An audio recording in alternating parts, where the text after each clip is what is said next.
information video in regards to ankle sprains.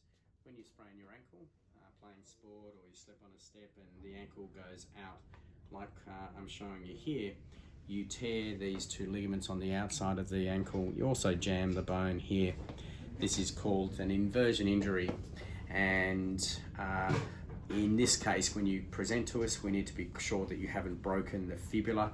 If there's pain, a lot of pain putting weight on it, and a lot of discomfort touching the fibula bone here, or if there's tenderness on the fifth metatarsal, or even pain up into this area, which could be the fibula, then what we call the proximal fibula, we do some plain x-rays just to negate the likelihood that you've torn the ligaments, torn the bones, broken the bones.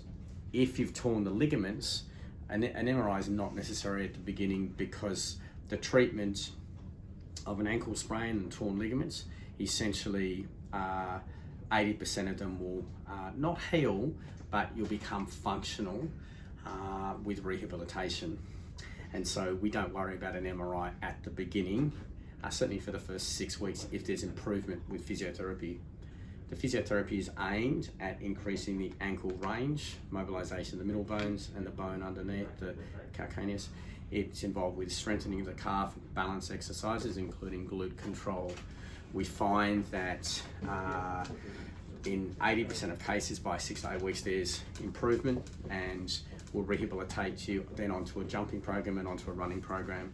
And we have success in a high percentage of cases. If there's no improvement in these situations, then we send you off for an MRI, just to make sure that there's nothing else going on inside of the knee, inside of the ankle. We do know that there can be a separation of these two bones called a high ankle sprain, and that will manifest in pain high up in the ankle joint. And that's usually a different mechanism. It's normally when you don't go on the outside of the ankle, but you go onto the inside.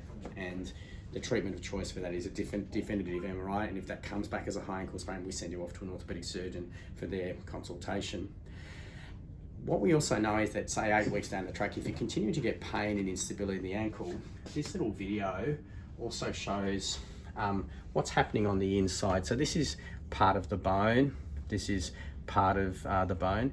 This is just a little probe, the size of probably the size of it's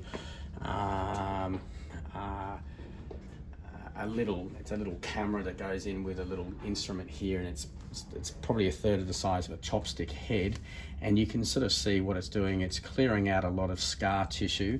So in the ankle joint, there's scar tissue that gets caught between these two bones, and that can also be something that adds to the pain. And so if you're 8 weeks down the track of rehabilitation and you're still getting some instability and pain, we send you off to an orthopedic surgeon who can then investigate to see if you've got lots of this scar tissue in the joint. We also know that post-injury, we can also put some tape around your ankle that will give you some stability. Hopefully this is helpful in giving you more explanation about ankle sprains.